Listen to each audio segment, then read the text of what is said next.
Hey, I'm Ryan Steens. I write for the Signal Watch online comic site. I'm a customer, long-time customer here at Austin Books and Comics, and I am here with artist DougMahnke, and he is in town visiting and helping promote Green Lantern here in Austin. Now, when did you first hear you were going to be on Green Lantern?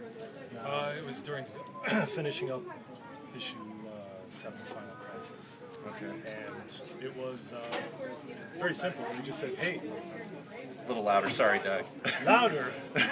Come on. It was during Final Crisis, working on that, and they just asked me, hey, do you want to do Green Lantern? It was as simple as that.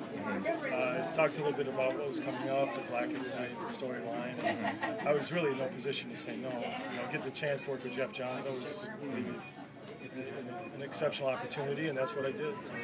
And you've been hopping around the DC universe for a really long time. I first noticed your work, I actually brought during when I was reading Superman, Man of Steel. And do you remember, that wasn't your first work for DC though, was it?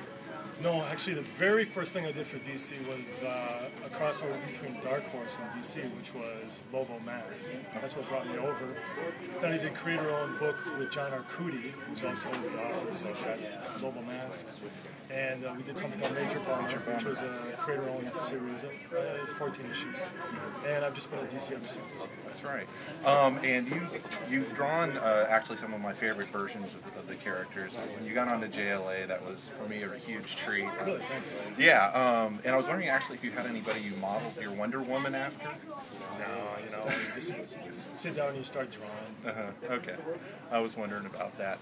Who did you want me to model her after? I didn't know, but it was for me spot on for how. Really? Yeah, I wanted to see her. So. Very strong, very powerful. Good rendition.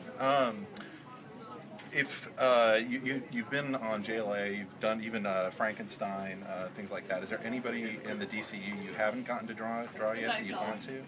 Not really. Okay. I mean, after 16 years at DC, I've touched on a lot of characters. As far as contributing, to the body of work, that would be something recognizable and long term. That would be fun to work on anybody. It'd be fun to do something wonderful. For example, just bring her up. Yeah, but my career's not over there. Sure. Other opportunities will show up. And so, you've worked with two of the top gun writers at DC, between Grant Morrison and Jeff Johns. How do their scripts differ when you get them in? Just in sheer weight. I mean, Jeff is much more efficient in terms of just providing a script to work from. Grant provides a lot to read. He likes to, at least on the stuff that we've worked on together, especially Final Crisis and Superman Beyond, it was very weighty. He loved to be very descriptive and give you back to the ground and tell you some philosophical point he was arguing when he was writing. And that's in the script? Yeah, the script. Pages of it sometimes. I'm not surprised. I'm actually very happy to hear that. Yeah, no, it's cool to read. Some people say, I gotta see this. I can't believe it. That's what it's like. But it is. Fantastic. I was asked really fast to ask questions, so this is what I came up with. Doug, thanks so much for coming to Austin, and thanks for coming to Austin Books. Yeah, it's been great. Austin, great to see you. Fantastic. Thanks.